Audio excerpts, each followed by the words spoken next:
Welcome to this globe event here, the Earth Overshoot Day. We are looking forward to a very important and hopefully also very interesting discussion. And welcome first and foremost, of course, to Sirpa. Thank you for all, and welcome to this World Overshoot Day and EU Overshoot Day event to discuss about how can we create sustainability in the future. And let us remind you that this is the actual Overshoot Day, the 2nd of May, what we are having today. So instead of using 1.5 planets worth of resources every year, we are actually overshooting that, and the consumption day of the one planet has already fulfilled today. And this, of course, touches all of us, our futures, causes climate change, nature destruction, biodiversity loss, illnesses, all type of the problem. But especially it concerns the young people who are to live in the world of tomorrow, the world that we are going to leave for our children and the children's children. That's why I'm very happy in behalf of the Globe EU to invite you all to hear our discussions with the young generation about the challenges, about the future, and how do we actually meet the challenges, the hopes, and the worries of the young people. With this back to Margaret, to you in this studio, and let's start the event rolling on. I think it's you. Okay. Yeah. I'm glad to be able to say a few words today. These EU Globe initiatives reassure me that many still truly care for our planet. But we need everyone to come together to promote sustainability. This is a collective responsibility and one that we cannot leave for future generations. It is such a paradox that in our fight for a more sustainable world, we fall short in acknowledging that waste is a huge problem. On average, each European generates 5 tons of waste per annum. This is shocking. It is time to set limits. Both the European Parliament and the European Commission are dedicated to diminishing the harmful effects of waste. In 2020, the Commission adopted a Circular Economy Action Plan that will push for a circular economy and making sustainable products a norm across the EU. The Parliament has already begun work on new rules for packaging waste and eco-design for sustainable products. Soon, we will work on setting common rules to promote the repair of goods. These initiatives will not only improve the way we design, produce, consume and dispose of consumer goods, they will help preserve our finite resources. The European Union must own up to the consequences of consumer preference for abundance and affordability ahead of moderation and sustainability. We have a collective responsibility here. We must take action for things to change for the better over time. European consumers are in fact already making more informed choices. We are improving, but we need to do much more. Our actions must have a real impact and not just be part of some greenwashing operation. All consumers must play their part. Textiles is an area where there is huge waste, and that is why last March the Commission also presented a strategy for sustainable and circular textiles. So by 2030, all textile products placed on the EU market will be required to be long life, recyclable and produced in respect of workers' rights. Further laws will aim at banning the destruction of unsold goods and introduce incentives for consumers to make sustainable choices.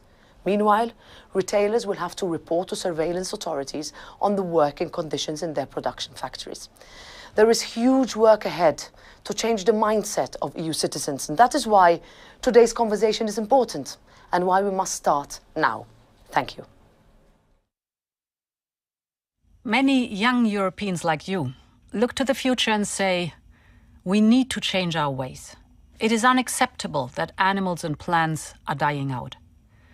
It is unacceptable that floods and droughts and fires and storms are becoming the norm, not the exception.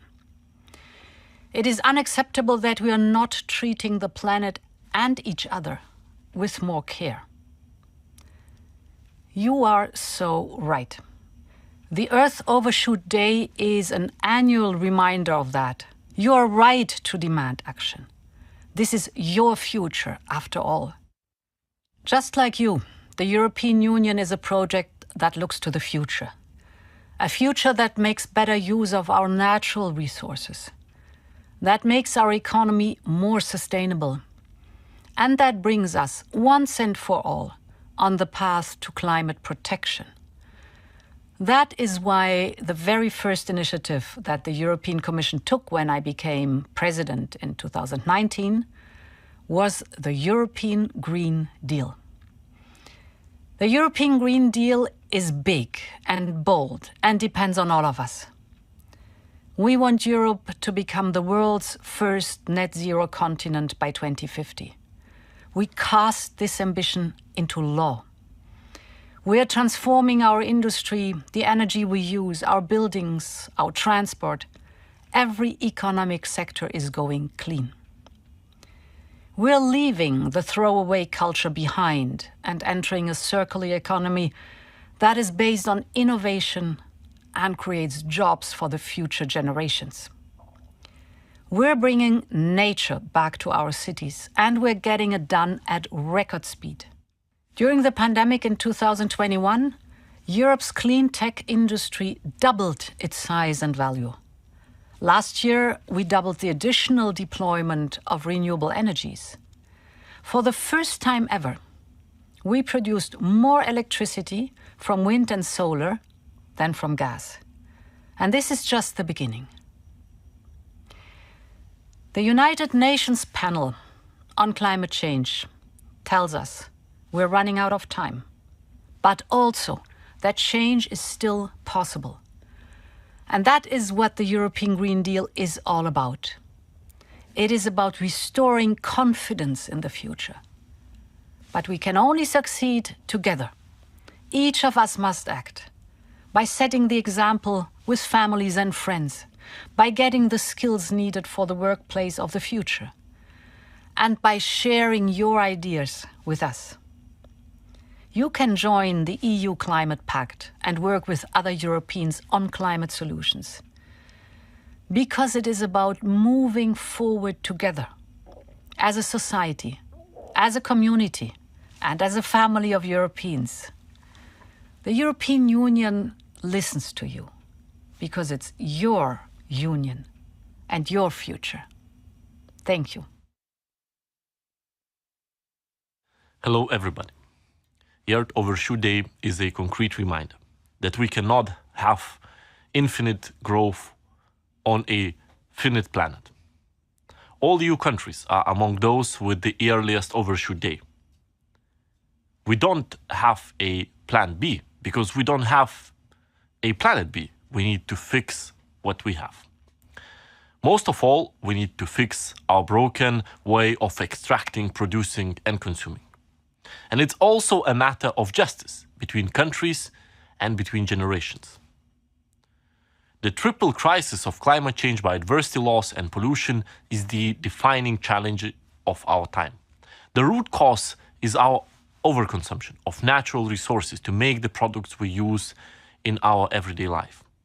The EU imports a lion's share of critical raw materials and other metal minerals, such as aluminium. Most of our textiles are produced outside Europe and made of virgin materials. Our consumption has more than tripled since 1970, and it continues to grow. So if we want to push back Overshoot Day, we need to change the way we produce and consume. We can do this together, step by step, as we transition to a circular economy. At the EU level, our policies are built around the European Green Deal. It's our roadmap to speed up the transition to a climate-neutral, nature-positive, and circular economy. A circular economy means rethinking design, production and consumption, increasing resource efficiency, lowering energy intensity, and cutting both waste and pollution. It's good business sense. if we apply circularity principles across the EU. We boost GDP and create local jobs. Let me mention a couple of concrete measures under our Circular Economy Action Plan. With the Eco-Design for Sustainable Products Regulation, we want to make sure that by 2030, all products placed on the EU market last longer and can be repaired and reused and recycled. We as consumers play a big role in this by repairing and reusing our clothes, phones, bicycles, and other products. All products will have digital product passports. These will provide information on materials, repairability, and recyclability. We are also tackling greenwashing. The new rules will empower citizens to make more sustainable choices and support front-runner companies. All this will open the door to new business models that prioritize services over products and repair, reuse, and sharing over single-use and disposal. This will, of course, create the need for new skills and have implications for the European labour market. This is especially important as 2023 is the European Year of Skills. We have a strong mandate from the European citizens, but building a new economic model is not easy. We will only succeed if the green transition is fair. This is about who pays the costs of the transition. In the EU, the top 10% of polluters account for almost 30% of the total EU carbon footprint. Globally, the top 1% accounts for 16% of the global greenhouse emissions. Polluters have to pay. But this is also about acknowledging that the poor are hit the hardest by environmental degradation and climate change. They are more likely to live in areas with poorer air quality, less likely to have access to green areas, and are generally more vulnerable. There will be no green transition without social justice within Europe and globally. Future generations will suffer the consequences of our negligence and inaction.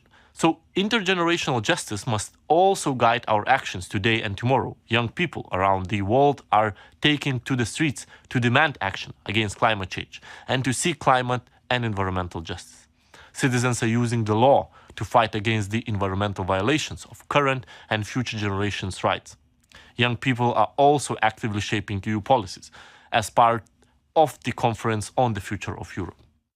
We all have the responsibility to move the Earth Overshoot Day, and we can do it together.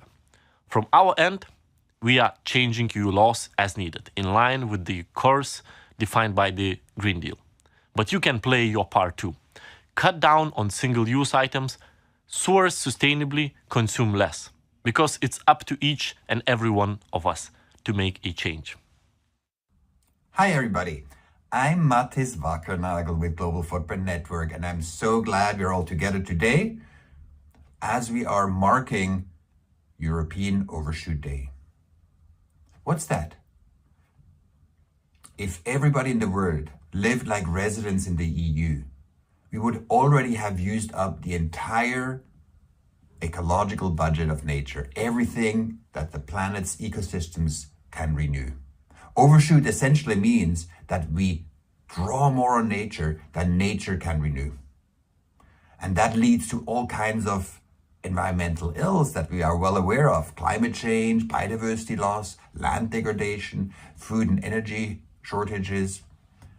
It's all driven by our demand becoming too large compared to what ecosystems can renew. Now, overshoot will end. The question is more, how? Do we choose it by design? Do we move ourselves out of that risk zone? Or do we let just things happen and get moved out by disaster? We can do better. We can use design. We can build our pathway out. And what's even more important to realize, it's in our self-interest. It's in our interest as an individual, as a city, as an enterprise, as a country, as the EU as a whole, even for the world as a whole. It's in our interest to proactively move ourselves in a situation where we are less resource dependent, because the more we are in resource exposure, the more difficult our future would get. So what can we do? It's fairly straightforward. There are 5 big arenas that determine the difference between how much we use and how much we have. The supply side, how healthy are our ecosystems, and we can restore them, we can make them better. That's one part. On the demand side, 4 big areas: how we manage, build, operate our cities, It determines how we live, the houses, how efficient they are, how far we have to go, etc. We can determine how we power ourselves. Do we use coal power or solar power, for example? How do we feed ourselves? Already today, more than half of the biocapacity of the planet is occupied by food demand. And then how many we are. Obviously, if you're twice as many, then there's only half as much planet per person. Now, all of these areas have opportunities to do things better. And I'm so thrilled that you are engaging yourselves, your friends, your colleagues in this significant topic. Because we can design our future. Let's not have overshoot impose itself on us, but we can be proactive. We live in a new context. It's not a burden, it's just a new context. The new context is overshoot. If we prepare ourselves well for that future, that's the best we can do for ourselves, and it's the best we can do for all the others. The more resource secure we are, or the EU is, the more chances we have to operate well, the more chances the world will have to live and thrive. Thank you so much for your interest. Thank you for your dedication. Thank you for moving this forward and eventually move the date. We can move the date because we want to have it later, not earlier. Thank you so much. Yep. Welcome everybody. Yes, today is the sad day when we as Europeans have spent our natural resources for the year. As of today, we're living on a planetary debt. And what can we do about it and how we can face this challenge? Well, we brought from Globe EU students, European students, to actually ask them to question us, what can be done? And it's my honor and happiness to welcome them here and hand over to Sirpa Petikainen, who is the president of the Globe EU, who should be online to kick off. Sirpa, do we have you? No, I think it's Victor to put the first Yes, question. I'm here. Ah, okay, then, but you should get the first question from Victor. I mixed it up, sorry for that. Yes, So I Victor, am here. perfect. Victor, you're the first for the question. Sorry for handing over to Sirpa. So Earth Overshoot Day reminds us how much natural resources we use each year. The material resource consumption per person per year in Europe is an average of 18.9 tons. So does the EU have an actual objective to limit resource consumption by a percentage per year, or even by a percentage until 2030, for example? And if so, what is it? I'm here. Can you hear me? Can you see me? We can hear you, but we cannot see you. But please go on. Okay, I think you should see me. At least now. Yes, now we can. Perfect. First of all, just want to underline that we had a very strong and powerful messages by the President Metsola of the European Parliament, the Commission President Ursula von der Leyen, the Commissioner for Environmental Matters Sienkiewicz, and our dear partner, the Overshoot Day partner about the whole Overshoot Day topic. Then about the question, indeed, we do not have the objective metering indicators that would have been approved, that is under development, and we do not have a set target, legislative target, to set the resource consumption in the planetary boundaries in the EU. This has been proposed by the Commission, by Janez Potočnik, already 15 years ago. Already 13 years ago, Parliament demanded that in the circular economy resource efficiency own initiative report, what we produced on those days. and after that also. So what we would need to have is a binding set of harmonized indicators. How do we measure the resource consumption? And that is under the circular economy measuring platform underway already, and we have the adequate measurements actually more or less on place there already. And then the political decision that is legally binding, that we reduce our consumption of materials by prolonging the use of it, reusing the materials, so making the closed loop of the materials, or replacing them with more sustainable materials within the EU. And this is very urgent. We've lost 15 years already out of the first demands for this, and we should by latest 2050 to be in EU within the planetary boundaries. So I hope that we all together could push the next Commission to put the binding indicators there. There is the indicative target to be sustainable within the planetary boundaries by 2050, and to halve the material consumption by 2030. But as said, I think that we should be more powerful on this than that.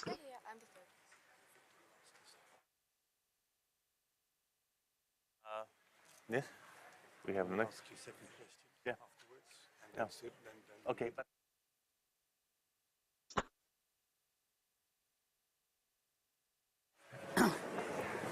So the International Resource Panel concluded that resource consumption is to be reduced to 7 tons per capita by 2050 for sustainable development. That means EU is almost 3 times the limits and should reduce 3.7% per year starting this year. So how could you help us get these crucial numbers more prominently into the media and into public space in the EU Parliament? Margaret. Yes, I think that in a way the awareness is there.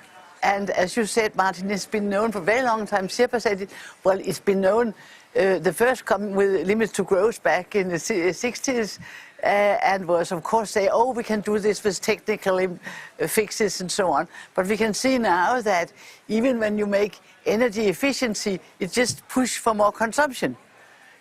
So, you know, efficiency is of course absolutely needed, but if you don't look into the consumption, we are in troubles, and, you know, lifestyle and so on. So I think that here we really need also your generation. You know, I'm the grandmother of 8 children, and the eldest are at your age, and they are aware, but they need also to be part of a campaign where it's not only, and of course it's to blame, you know, what we are not doing at political level, what is not happening at the power level, that we didn't manage to get the strict, you know, we decided in a decision here in the Parliament, in the so-called INI report, that we should have absolute reduction targets for consumption, and it has not happened. But what I think it will help a lot if we now also include not only my generation, my children's generation, your parents, but also you in saying, where do we have, you know, a heavy overconsumption? And one of the worst parts is textiles. Textiles should be up here at the agenda, because, you know, the way it's destroying, you know, water, nature, soil, everything, and it is really up here that it's gone like this. And clothes are just used 1, 2, 3 days, then might just give to the next one, and it's part of your consumption strategy too.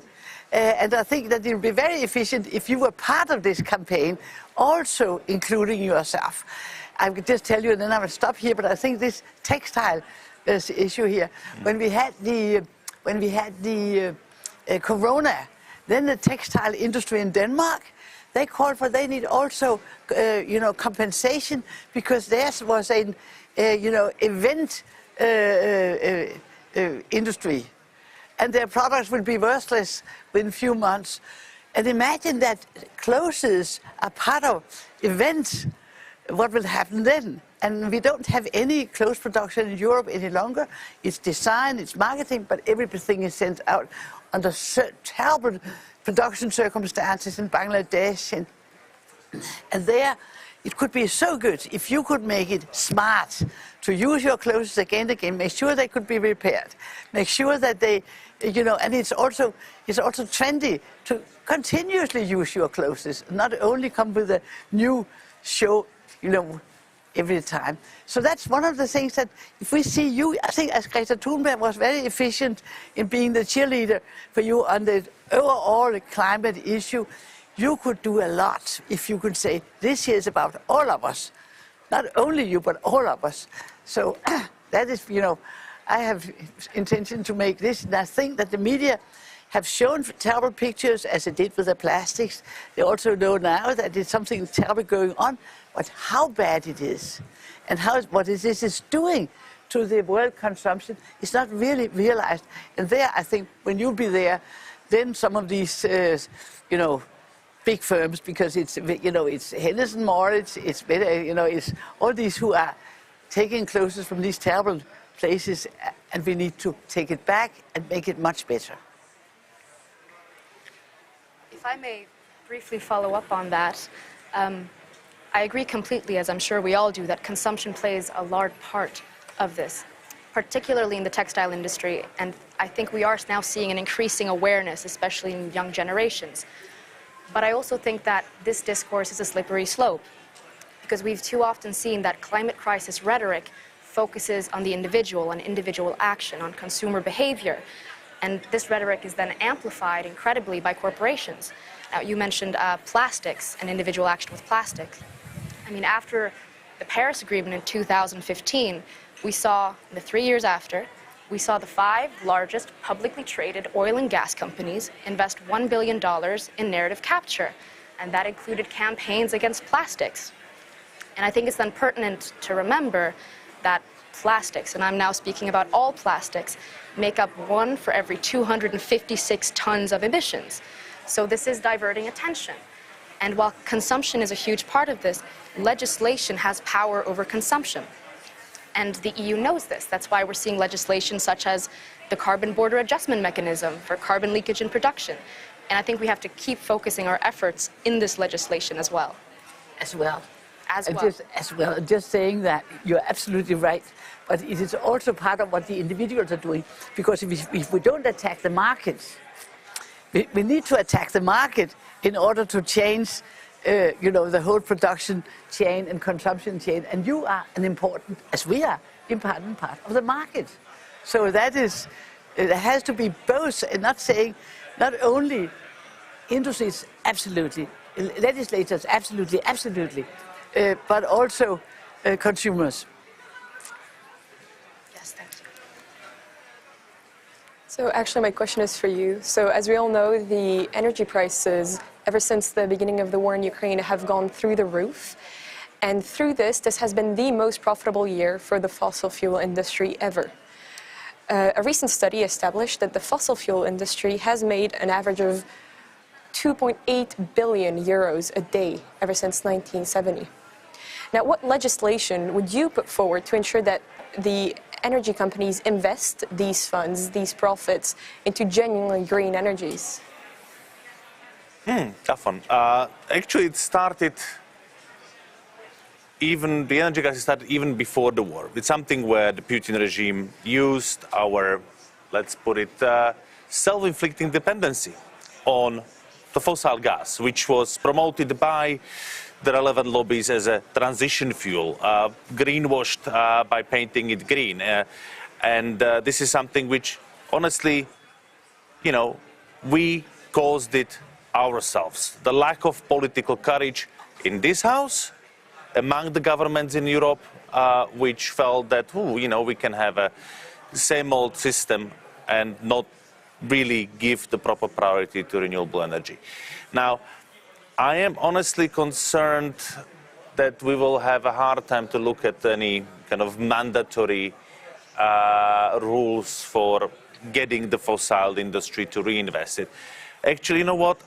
I would count it as a success if we manage to cut back on the subsidies, because you mentioned the really insane profits they make, and yet everybody's talking about subsidized renewables, but in reality, the public money is subsidizing the fossil energy way more. So there is way more money going into subsidies for fossil energy, not to mention right now the compensation for the energy prices, which ultimately is then turned into profits of the fossil company. I believe that what we need to make sure is that we divert the support to the most vulnerable groups to get them energy independent. Actually, for me, it's the focus should be on making sure that our effort is directed to liberating people from the dependence on the fossil energy. Giving them the energy back, making sure that we can support the most vulnerable in reconstruction of their houses so they use less energy and have the same or actually higher comfort, that they can produce their own energy, you know, that we have the sun on every rooftop, is something which will make people, small businesses, way more independent from the big conglomerates. And I think this is where the freedom and the environmental protection go very much hand in hand. And I believe we should focus on this direction and have a higher chance of success than saying, okay, how we can get back the profits from the fossil industry. As much as I would like to see actually public benefiting way more from this honestly insane profits. And if you look at the inflation, and last point on this, even the European Central Bank is now openly admitting the inflation is caused by the rise in the corporate profits. This is something which is now turning into being a major, if not the main part of the inflation, especially the food prices. ECB saying, well, it's about, you know, corporations taking a bigger cut, us having to pay. We will ultimately have to, if this doesn't change, look at it, but I hope that businesses realize very fast this is not sustainable for their own sake. Should I then move on with my second question? Yeah. All right, my question is actually to you, Miss. The accumulated profits of this fossil fuel industry ever since 1970 stand at $52 trillion. Now, amongst all the luxury that this money gives them, this also gives them a new power to manipulate and control the media and their coverage on climate change. BP, for example, invested billions in pushing more and more for the idea of an individual carbon footprint. Now, how do you think we can change this public narrative, shift it away from this obsession we have with individual action and towards much more of a structural, systemic change?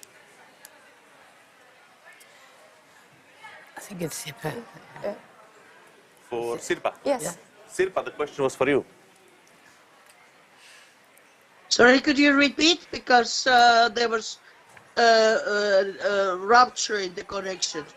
Right, yes, my question was about how exactly we could shift the public narrative away from our obsession with individual action and much more towards structural and systemic change. Thank you.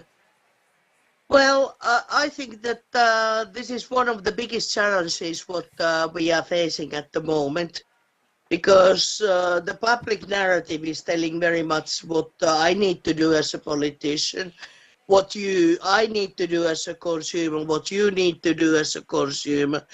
And frankly, quite often with the system as it is, and with the public story going other direction, one might feel, and at least I feel, very powerless and lost on how to make things to happen. But then if we go really, really back on the roots to the fact of power of the masses, power of the people, if we can get and amalgamize that kind of a movements where lots of people not only show they thumbs up or come to one rally, but sign, appeal to politicians, actively go and vote on the elections, because we have to remember the most important thing, the most important campaign what any consumer can do, and the biggest consumer decision is A, to vote, and B, to vote that kind of a people that are aware and willing to make these decisions. And then if we think how many actually we are, if we can sort of join with different communities, send the message, make a huge rally to change the composition or improve the composition of a European Parliament, national parliaments and the municipalities. This could be this kind of a inspiring moment. Then the another one, what I think, and that is pretty effective, is when we are consumers to join this kind of do not buy movements, do not buy in general, demand to be repairable and to repair, and for local sustainability communities, or to create the own of them, so to learn what can I do here in my hometown to make things better, where and how I can buy sustainable food, how can I reuse my textiles or lease or rent my textiles, how can I make effective and good sustainable renovations and so forth. And then to demand our governments to put our finances on this track. And this is what Martin was saying earlier on. We are using huge amount of money on these days on subsidizing unsustainable industries and activities. And this is a high priority awareness to make people to demand to put that money to pay our debts, or to pay for better social security, or to support the green just transition. Thank you. Thank you. In that case, I would like to pivot the conversation to emission targets. The remaining carbon budget to limit global warming to 1.5 degrees Celsius with an 83% probability is set at around 164 gigatons of carbon by the IPCC. Global emissions are consistently above 40 gigatons of carbon every single year. Now, simple mathematics would dictate that the budget is then exhausted in a little over 4 years, and that's not taking into account that emissions are increasing, not decreasing. If the EU were to meet its fair per capita share of this remaining budget, the EU would have to reduce its emissions by 36.5% annually starting from today. Currently, EU policy commits itself to 3.3% annually, less than a tenth of what an equitable scientific division would entail and demand. So this leads me to my question, which is, what do you believe you can do as members of the European Parliament to make this massive and outrageous gap in EU policy more visible to the media? Well, I think some of us have tried to do it for decades now. And I wouldn't say that it's not known. We have quite often, and we can follow this, I think, in all our member states, that you also have fake media transport, because the lobbyist is so heavy. You know, you have the lobbyists from agriculture, from the chemicals, from the transport sector, and of course from the energy production sectors, gas sectors, as you said rightly. And sometimes, you know, it's more comfortable if you get nicer messages, you know, oh, it will go all right, we are there. Almost, I can see it also by us, you know, we have set targets in Denmark with that we should have a 70% reduction in the emissions before 2030. And yes, we have invented this, that, to do this, and it's all birds on the roof. almost all of it. And then suddenly we saw here a few days ago that there's been a heavy pressure on the scientists to come forward with better results than they de facto had. And that's, of course, it should at least be a huge scandal.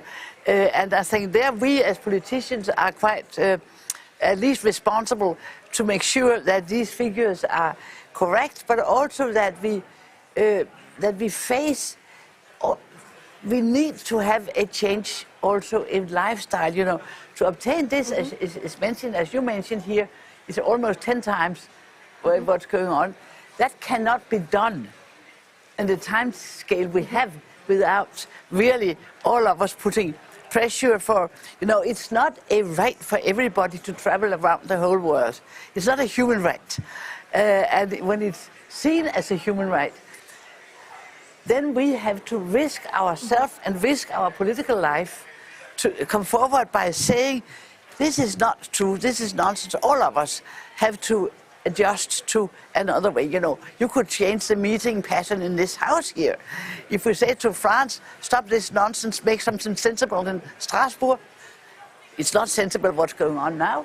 And then we take 2 weeks in line here, including one weekend, where we include Friday, sometimes Saturday, and then we go home and have 2 weeks at home, 3 weekends working online. You know, so we only traveled once a month and not as now 4 times a month.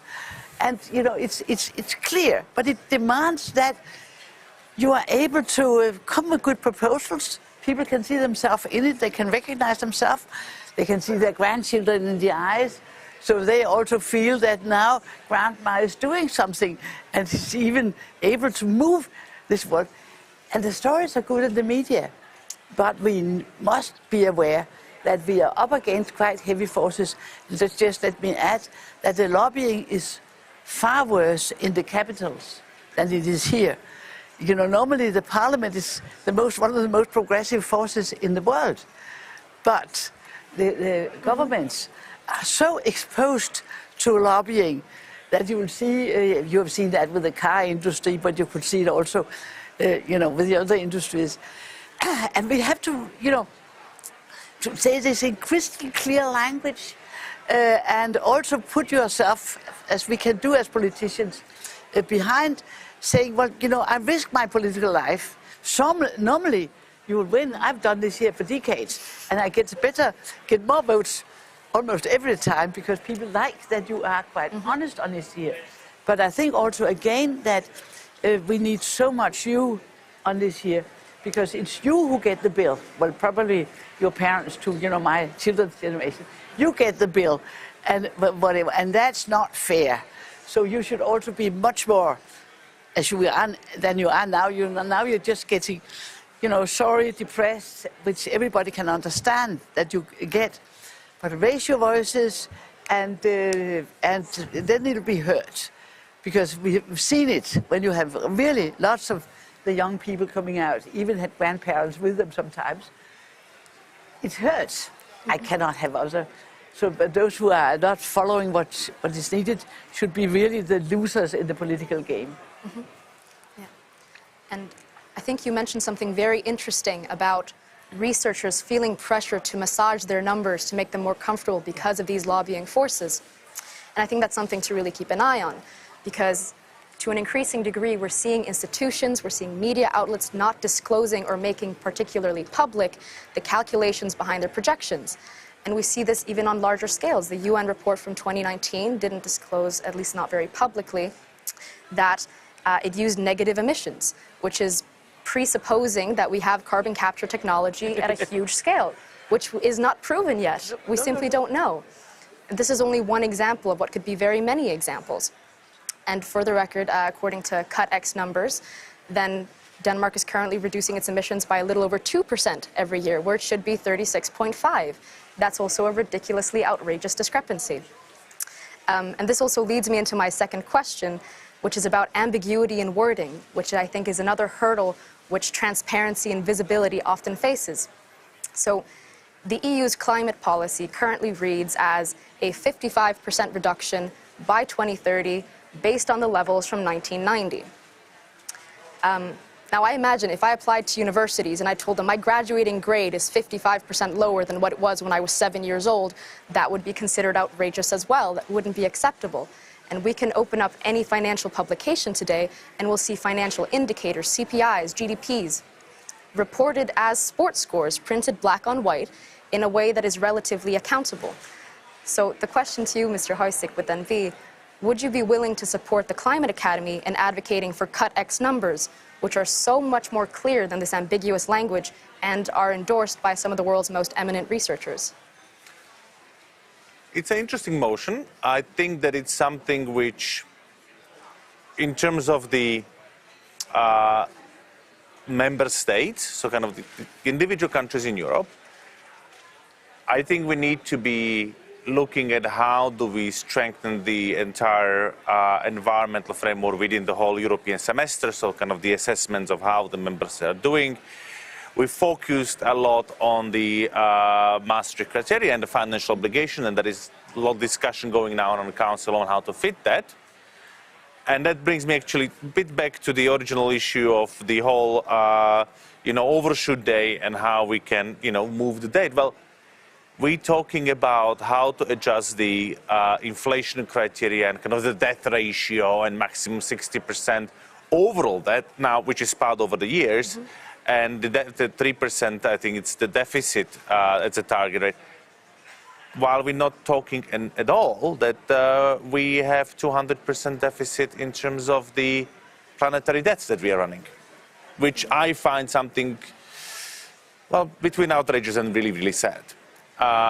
And that no one is taking this into account and basically actually starting to look at similar criteria for the climate and actually assessing ourselves on how we're doing. Now, to be able to do that, indeed what we face, and this is something which,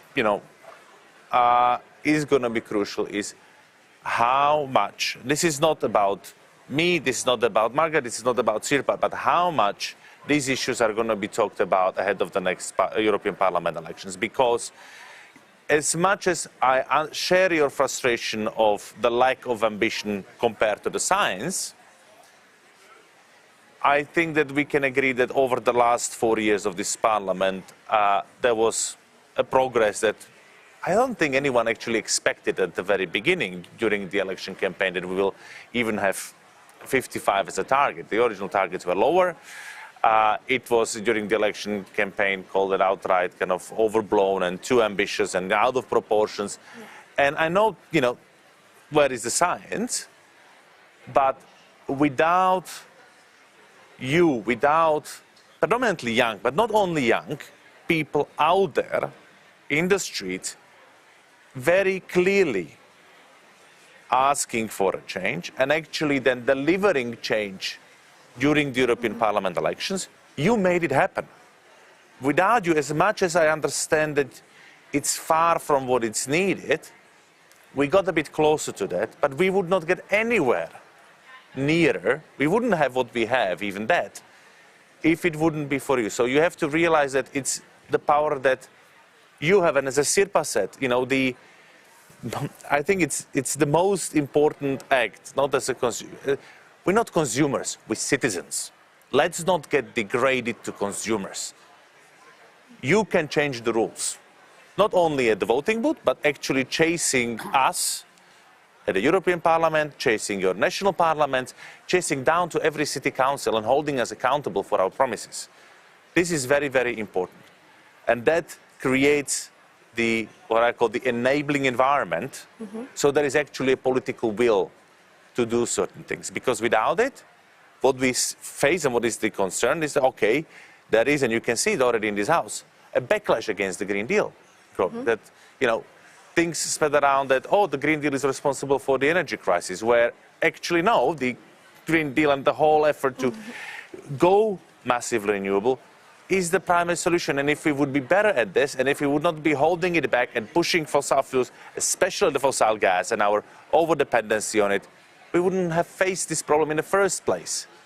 But we have to not counter the narrative. We have to win the hearts of the people, and we have to create the pressure to change it.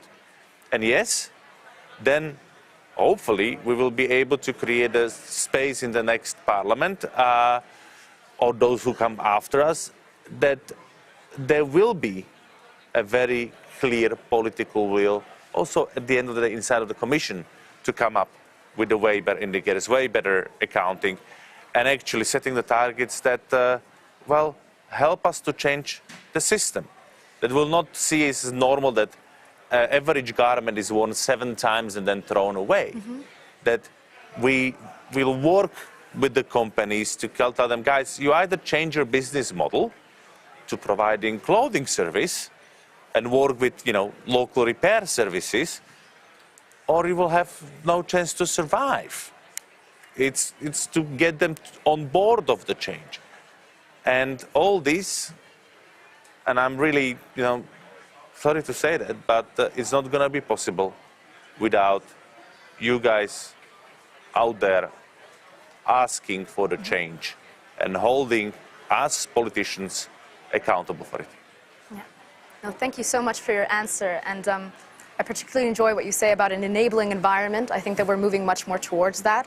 Now with the voting age for European elections, some places being set down to 16, I think young people will also have more of a voice in the policy set by the EU.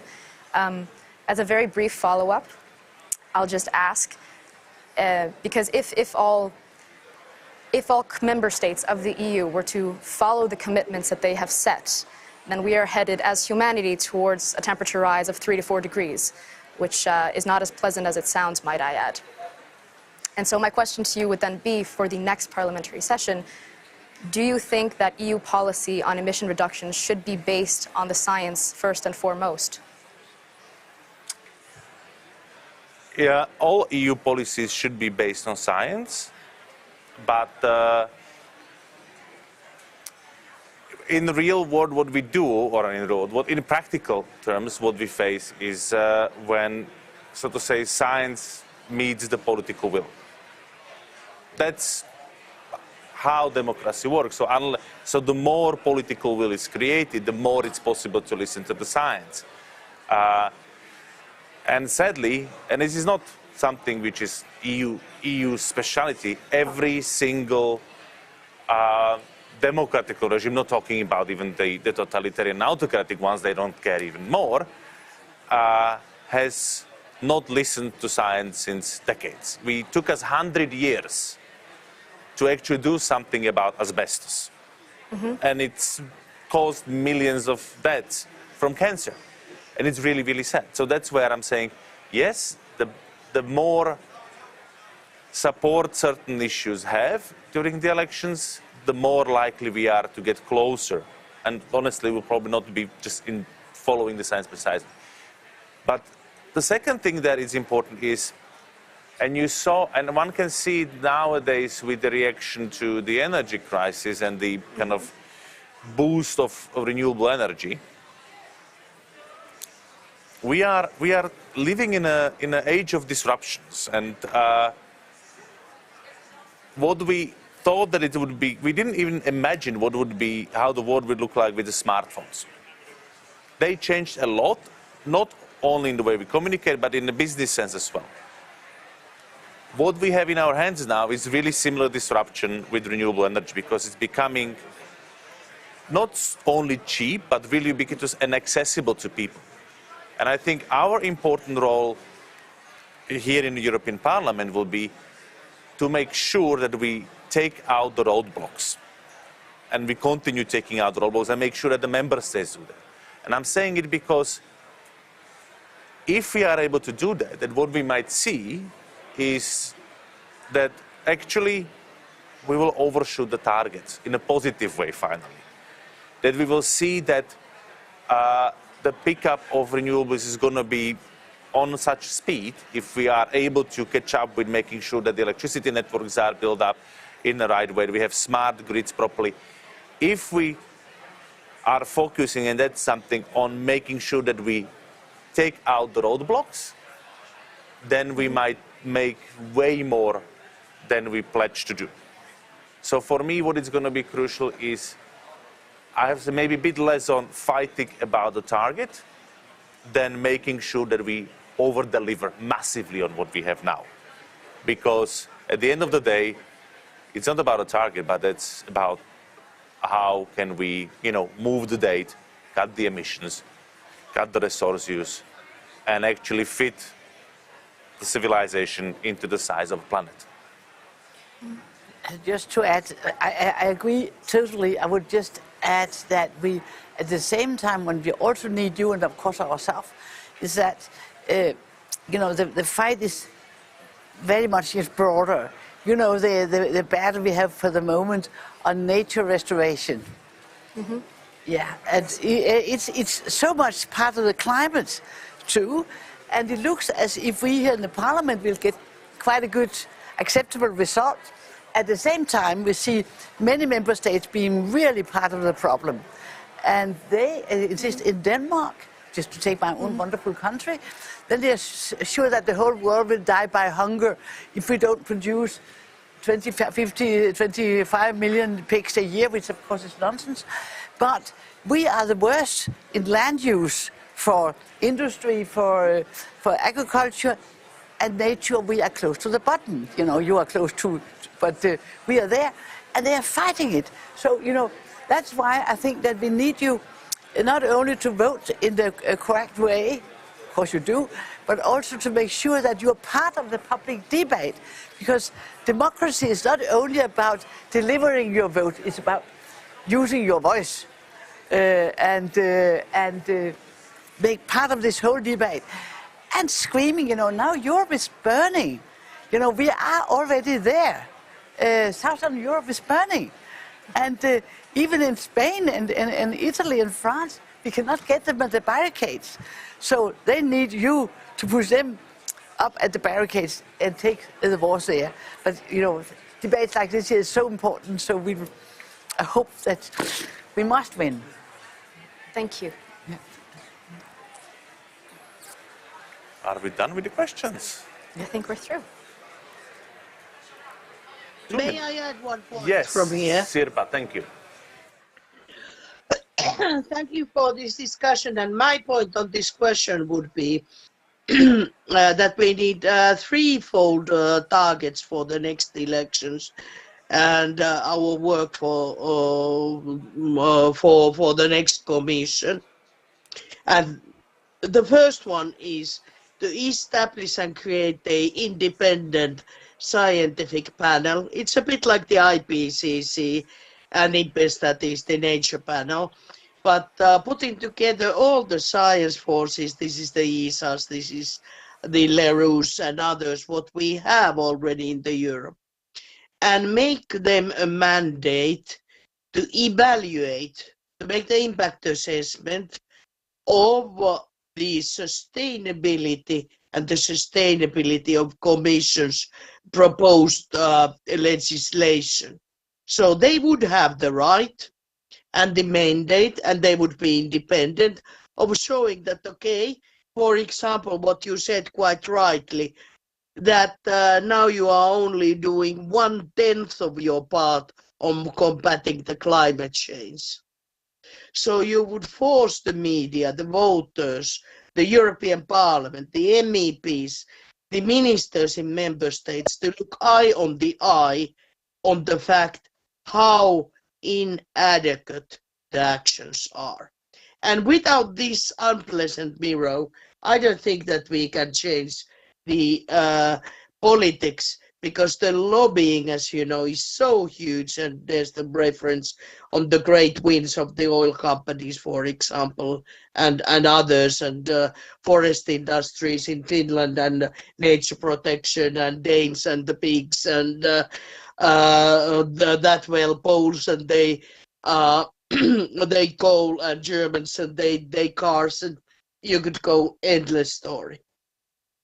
Then about the picture, I've been so saddened about the fact that we are having a extreme warmth of sea waters at the moment. A total abnormality, what the science is saying. We are going to face this summer and next autumn probably some very unpleasant events.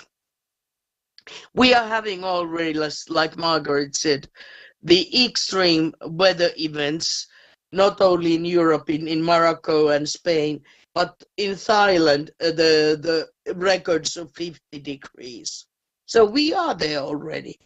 And the media is nothing putting this as number one. And so we should have, and we should support that kind of a channel, raising this topic and linking it always, not as some sort of independent nature phenomenon, but to the politics that we are doing. This is because the governments are not doing enough. This is the last wake-up call. And then the message what needs to happen. And if we could create this kind of a consortium, let's say Globe EU, this kind of a science panel, the Climate Academy, the youth movement, civil society, of raising this kind of a political debate, the mirror for politics, what needs to happen, we just might be able to change the course.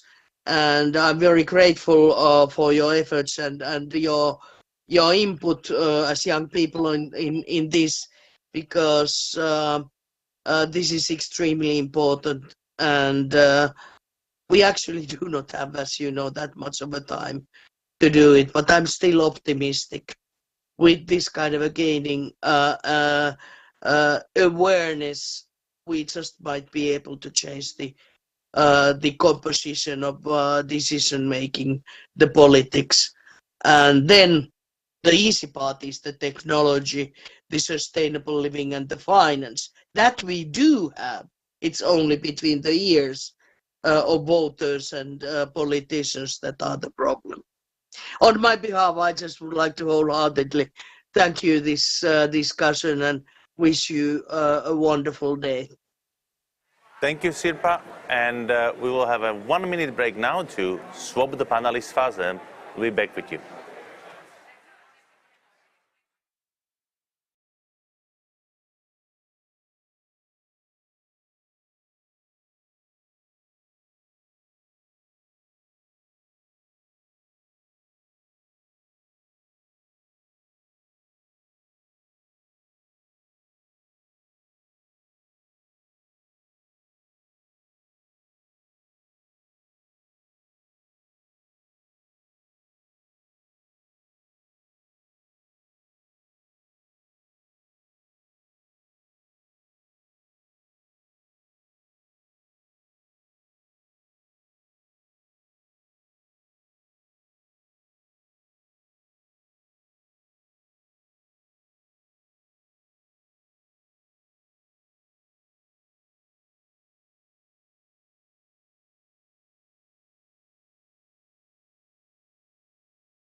Megan, thank you very much for joining. Now, for the second round of the panel, we changed the students. I stayed the same. Sirpa is still there, but I'm very happy that actually I can hand over to someone who is not physically with us, but is in Mumbai.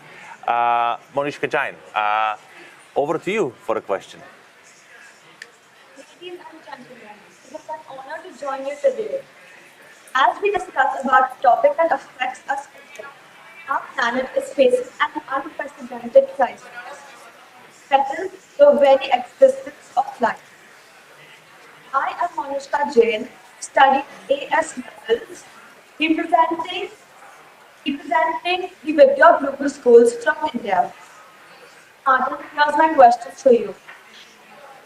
India and all the other low-developed nations of the world have only emitted mere 38 tons of carbon dioxide capita since the start of the Industrial Revolution.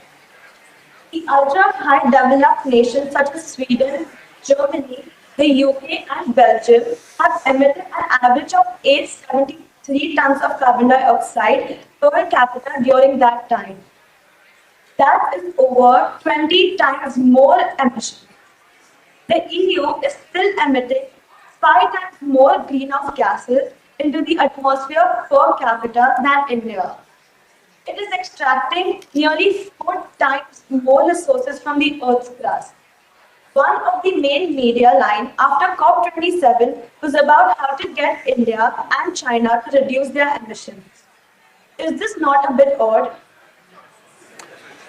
Well, thank you for the question, and indeed, it sounds a bit odd. Now, I would say that, sadly, what we face in reality is actually a situation where lots of the politicians in the European Union are saying that we shouldn't act so much on the climate, that, you know, we're responsible currently only for less than 10% of the global emissions, and actually it's the China, it's the India, it's the US that should act, but not us in the Europe. And this is something which, indeed, looking back, is really unjust.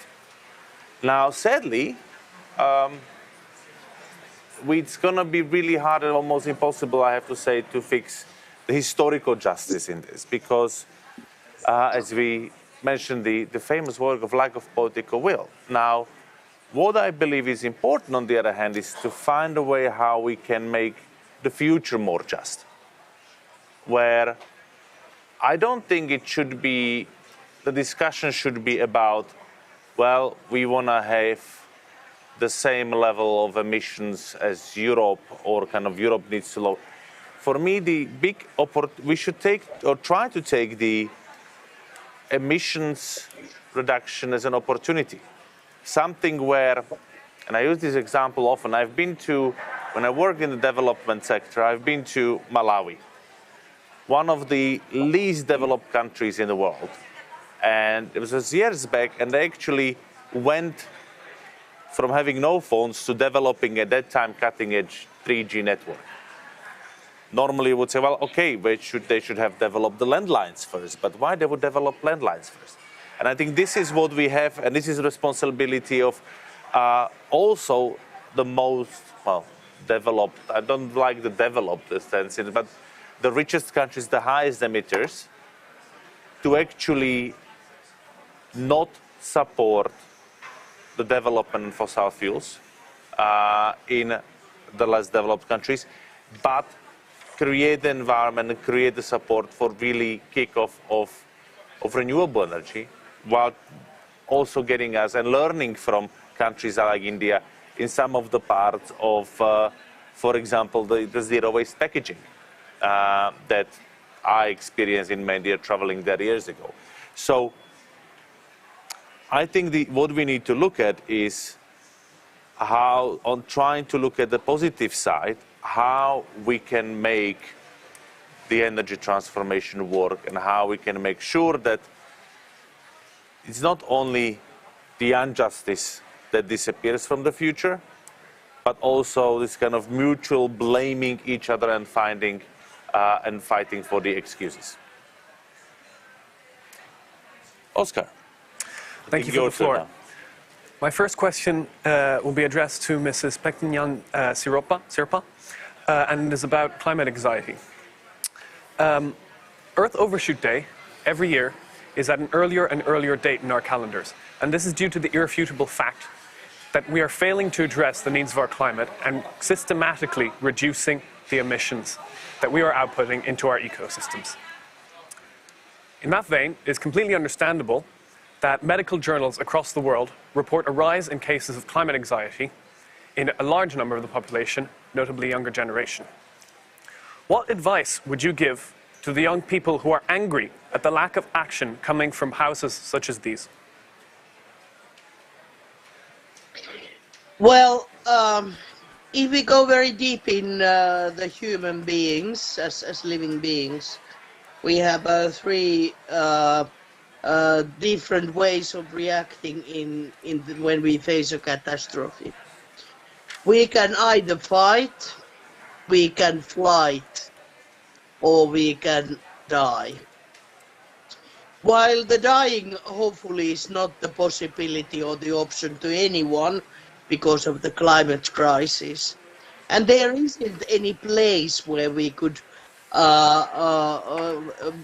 to get the escape of the fact, because this is our home, this is our planet.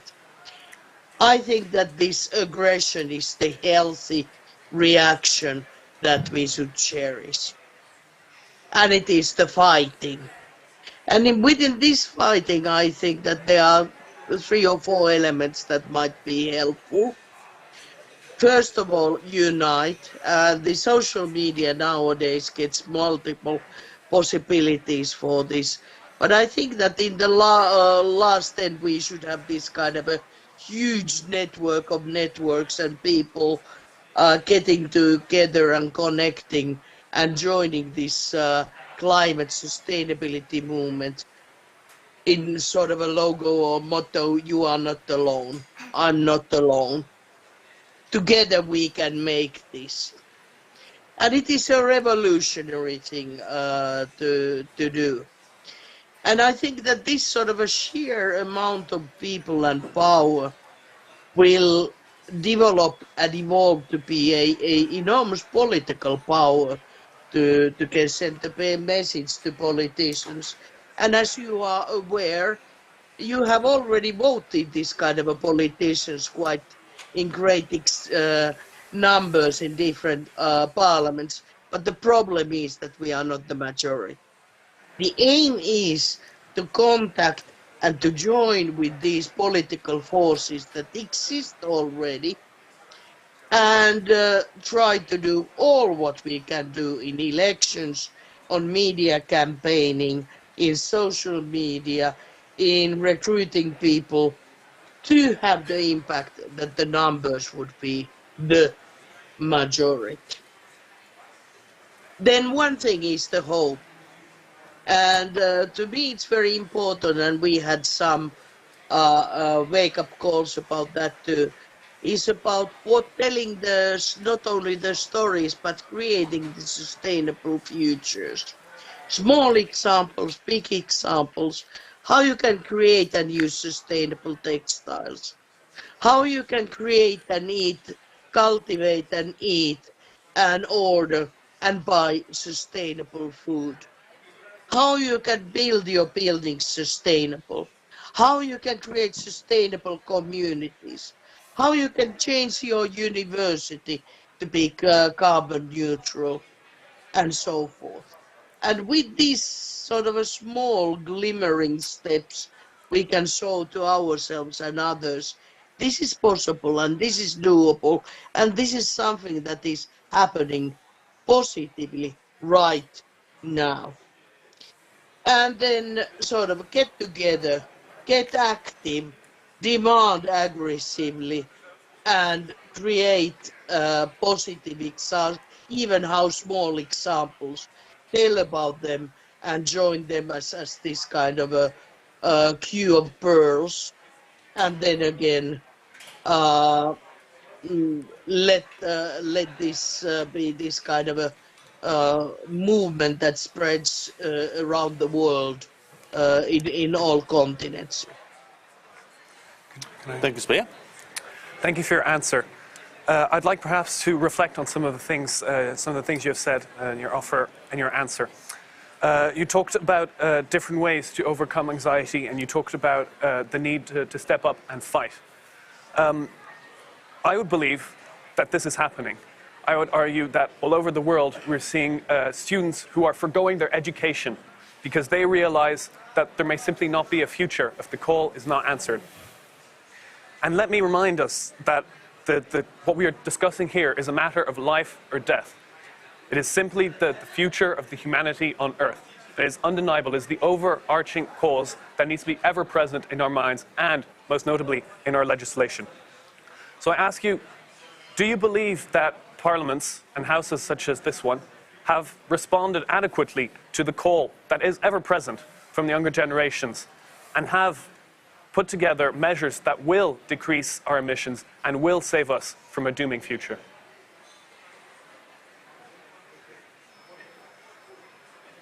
The sad answer is no, I don't think that we have done even close or remotely what should have been done. And I think that you should be very open and frank about that and challenge us, all of us, those of us who have been trying to do better and haven't succeeded, and those ones especially who say we've done already too much or that it is not needed.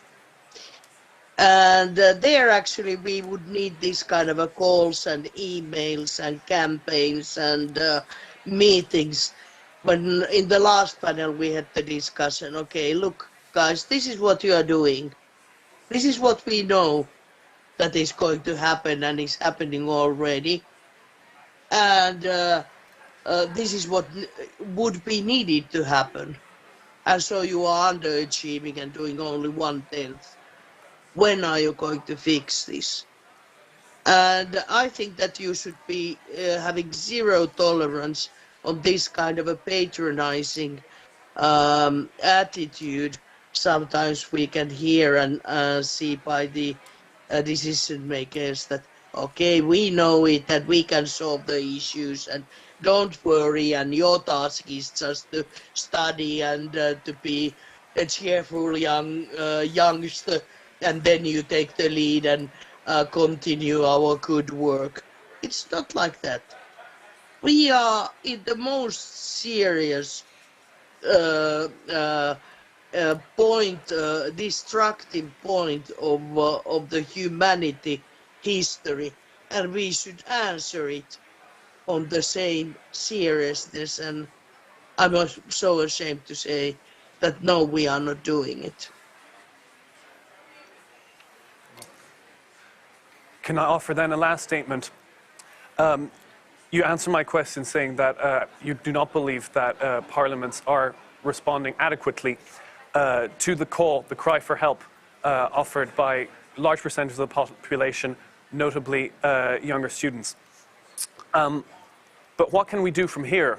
What can parliamentarians such as yourself do to push for a change to happen within our houses? We need to see a reduction in the emissions that we're putting out each year. The EU needs to reduce by 36.5% their emissions of carbon year on year if we are to halt the warming of our climate and stop it at 1.5 degree warming Celsius. So I ask you, what can you as a parliamentarian do, and what will you do to answer the call of the younger generation all across the EU and all over the world? Well, I hope, and I guess I can speak in behalf of my colleagues, that I could have this appeal written in my email and whatever format you want to send it. And I hope that you could send it to all members of the European Parliament, and that matter of fact to all members of the national parliaments, and collect and publish the answers. What I can do is I'm thinking of trying to get the scientific message together as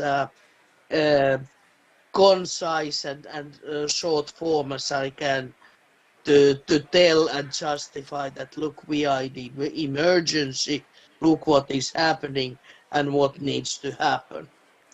And then to reflect that on the higher levels, on Fit for 55, and now it is the acute what we are doing with the biodiversity and what we are doing in circular economy package, and try to reflect and put that in all of those proposals, and then again take up the unpleasant task of being the nuisance in my own political group and raising this issue each and every time the legislations are discussed in our group, and asking and proposing my political group to support the higher targets.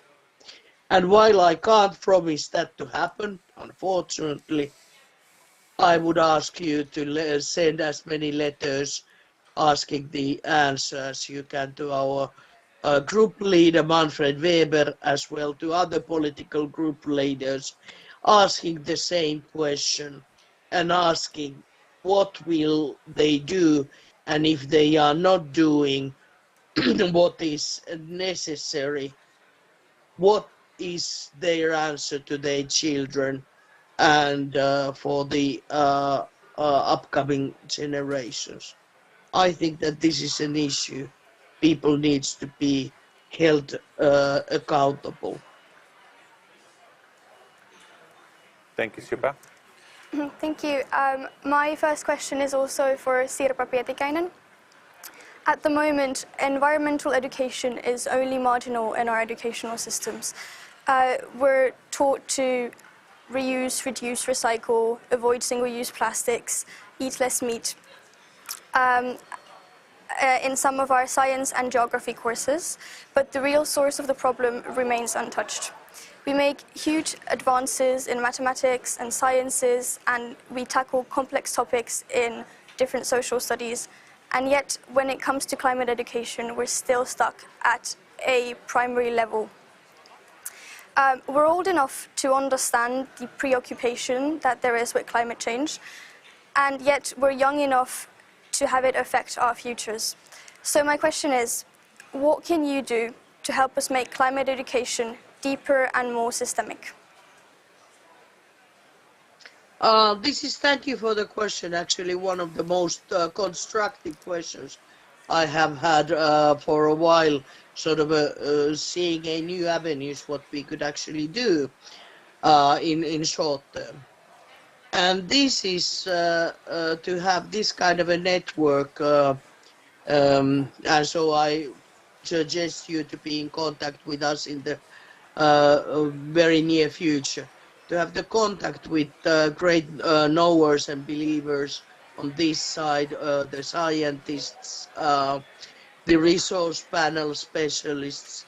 Well, you have the climate academy, and we should actually design that kind of a curricula for ecological and sustainability studies that should be compulsory, starting from kindergarten up to the next level on primary education and so forth, up to the all levels of the universities.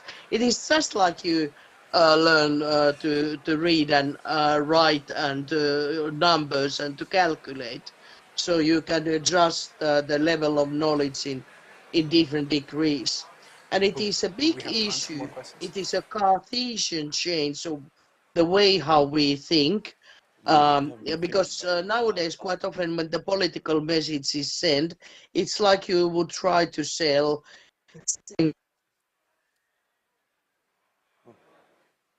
I don't know if no. And if the world is flat, there's no point of trying to circulate around it. It is, on contrary, it is dangerous. So it is a paradigm shift. It is understanding shift. We have 2 questions. And that's why I think, and I've proposed already, we should have the same kind of a courses for 2 weeks for all people that are elected in public offices plus in members of European or other parliaments, so that you really would understand the basics of ecosystems, the interconnectedness, and the root causes of the negative developments, but as well the possibilities for positive solutions that I said earlier are abundant. So we know how, we have the technology and we have the money. It is just a question that the change is so big that it is difficult to kick it rolling. Thank you. You go for next one, or you go for next one? Okay. I'd like to offer now a question for Mr. Hoysink-Martin. We are often patronized by adults who tell us that that the climate crisis is a problem we will solve later, when the younger generations will be in positions of power.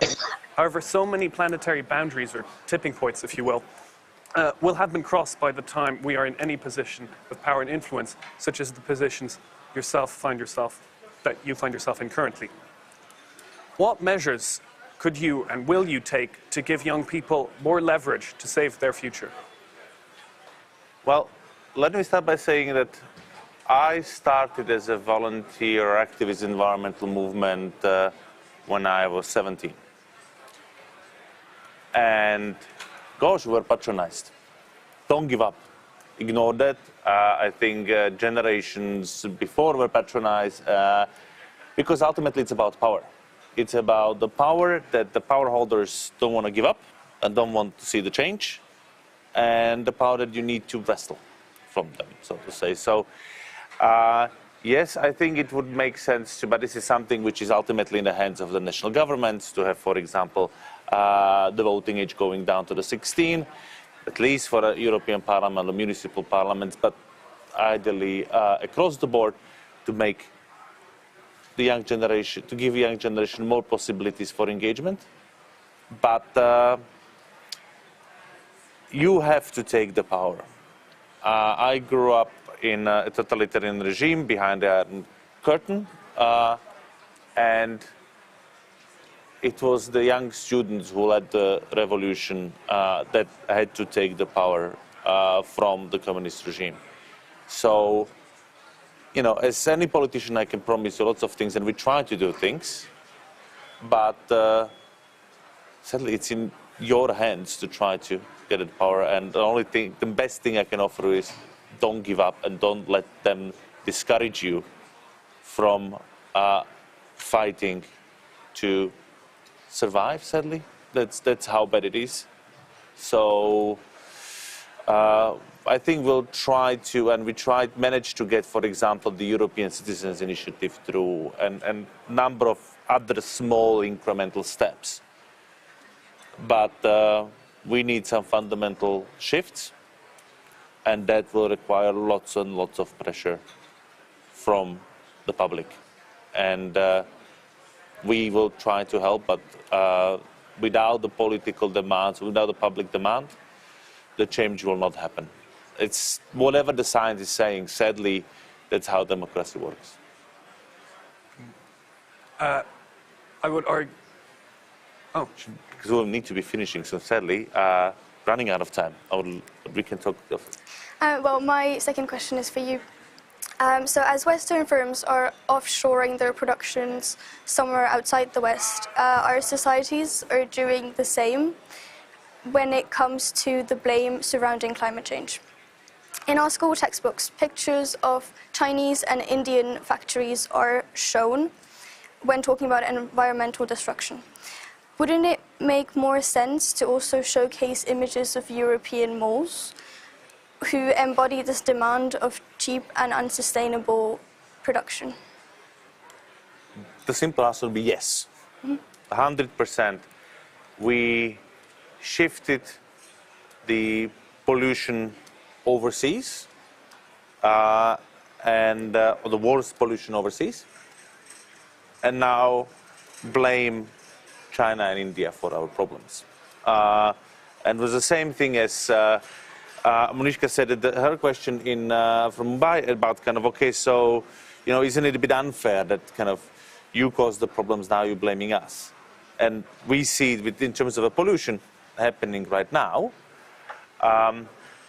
For me, the big question is not just the shopping malls, it's how and what type of desires are created in society. If you look at the whole advertising business, if you look at what is being kind of the dominant narrative on the number of the social media vis-a-vis the lifestyle, is buy, have a private jet. You know, it's the picture of what is the desire, the aspiration that the young people should have. If you look at what is being, so to say, suggested by the algorithms on the social media, is the top destructive lifestyle. Consume as much as you can, have a private jet, you know, do all those things that are not something which is compatible with survival of the civilization.